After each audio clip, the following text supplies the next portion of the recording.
घरावर सोलर बसवायचंय ते पण खात्रीशीर आणि खिशाला परवडणारं. वीज बिलाला कायमचा फुल स्टॉप आणि सौर ऊर्जेचा जास्तीत जास्त फायदा घ्या. दर्जेदार सोलर सिस्टीम योग्य दरात आणि विश्वासार्ह सेवेसाठी राजमाता जिजाऊ एंटरप्राइजेस. संपर्क 7219 5277 79 90 67 75 15 75. आपण पत्रकार आहात. जर मी आता इथे बोललो एखादी गोष्ट, मी म्हणतोय 25% कमी करा, मग आता जो आम्ही नगर परिषदच्या सभेमध्ये घेतलेला विषय आहे तो मागच्या ठरावावरती चर्चा करून त्यामध्ये काय कमी करता येईल ते करायचंय.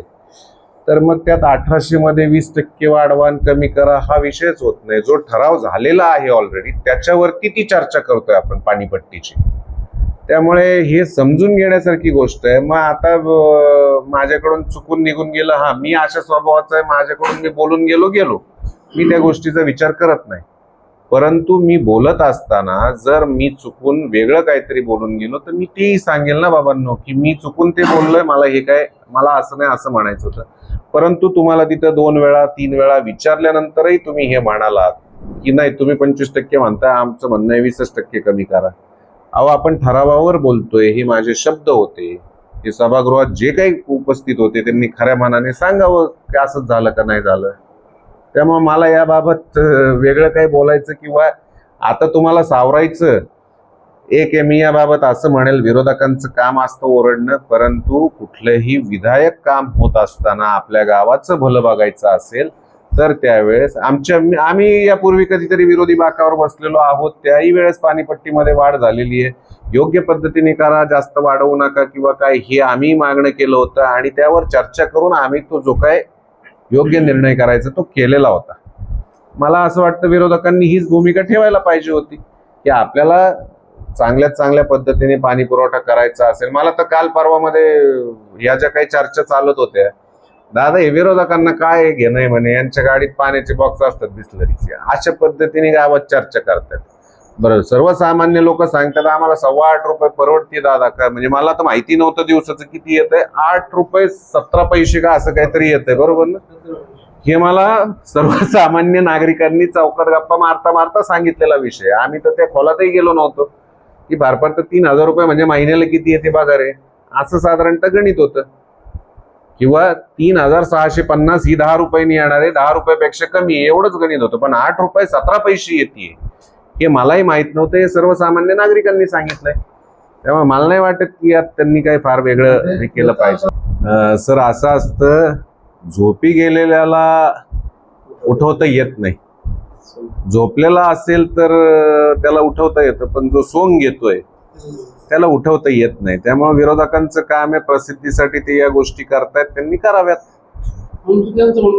असं आहे, माझ्या वडिलांनी जी काही पाणी योजनेची कामं केली त्यांच्या आमदारकीच्या काळात, ते लोकप्रतिनिधी होते. माझे वडील म्हणून त्यांनी ती कामं केलेली नाही. त्यांनी ती जी काही कामं केलेली आहेत ती एक लोकप्रतिनिधी म्हणून केलेली आहेत. त्यांच्या काळात ज्या योजना चालू झाल्या, देवळाली प्रवरा नगर परिषदेची योजना असेल, 19 गावं कुरणवाडी आणि ती असतील, 14 गावं, अशा एक 4 का 5 योजना त्या काळात चालू झाल्या. त्यातली आज कुठली योजना व्यवस्थितपणे चालू आहे याचा आपणच अभ्यास करा. कदाचित त्यांचा अभ्यास कमी असेल म्हणून ते आपले बोलत असतील. काय मी सांगितलं त्याप्रमाणेच आहे. आणि कोणीतरी म्हणजे मी या स्वभावाचा माणूस आहे की आपण गाढवाला लात मारायला गेल्यावर गाढव मारू शकतो, पण आपण गाढवाला मारणं उचित नाही. काही शासनाचे निर्देश आहेत आणि काही सेवा अशा आहेत की ज्या गरजेच्या आहेत. अगदी कुणी येतं, आज आपल्याला माहिती आहे की कदाचित आमची इथं बसलेले सगळे पत्रकार मित्र जे काही आहेत त्यांना काम राहिलेलं नाही, अशी परिस्थिती देवळाली गावात काही काळापूर्वी आली होती. त्याची जी काही कारण आहे ती कशामुळे होतं तर खूप हुशार लोक आहेत, मित्र आहेत आमचे हितचिंतक आहेत का दररोज एक अर्ज रंगवतात काहीतरी. अरे पालिकेला 150 लोकांची गरज आहे, आज 70 लोक काम करतात. त्यांनी लोकांच्या चांगल्यासाठी काम करायचं की तुमची कागद रंगवत बसायची. बरं, लोकांनी दिला नाही, इलेक्शन मध्ये कौल दिलाय. असं नाहीये ना की आम्हाला सगळीच मतं आम्हालाच दिलीत. बाबांनो तुम्हाला पण मतं दिली, तुम्ही दिलेल्या मतांपुरतं बोला. 70 कोटी 24 लाखाचा आता इस्टिमेट आहे. मंजुरीसाठी गेलंय का बरं? त्याच्याबाबत काही म्हणजे त्या योजनेला सरकार पैसे देतंय तर यांचं काही त्याच्यात जे असायचं कारण नाही की त्यासाठी पाणीपट्टी वाढवली किंवा काय. याच्या उपर मी आपल्याला सांगतो की पूर्वीची जी पाणी योजना होती, मध्यंतरी मी सांगितलं त्याप्रमाणे आपण लोक जरा चौथा स्तंभ म्हणून कमी पडताय म्हणून काही लोक जी काम करतात त्यांनी कुठं कुठं काय काय पाणी योजनेच्या बाबतीतही चाकलं इकडचं काय कुठल्या काशावर दक्षिणेवर काहीतरी डोळा फिळा भानगडी काय काय केलं. तर हे असले जे काही प्रकार करतात त्यावर माझा डोळा सगळीकडेच असतो, त्याची काळजी तुम्ही करू नका. परंतु चेष्टेचा भाग सोडून द्या. परंतु ही जी काही पाणी योजना आहे 2016ला निवडणुका झाल्यावर आम्ही जे 5 वर्ष होतो, माझ्याबरोबर माझे सहकारी प्रकाश संसारही त्यावेळेस होते, आमचे शहर अध्यक्षही त्यावेळेस असायचे.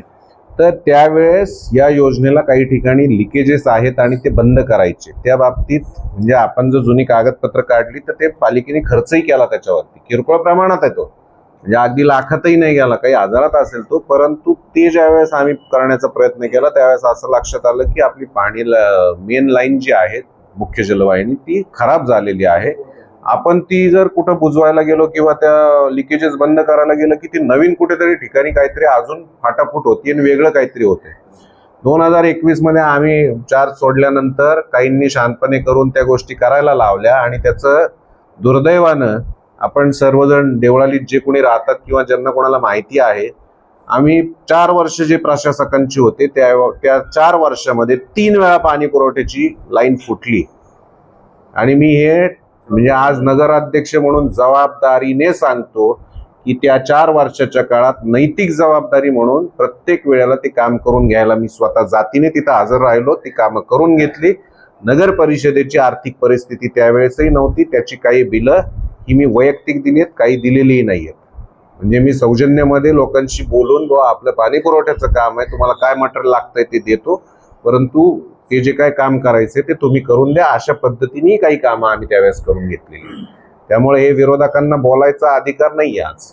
आवाज जनतेचा, लढा सर्वसामान्य जनतेच्या न्याय हक्कांसाठी.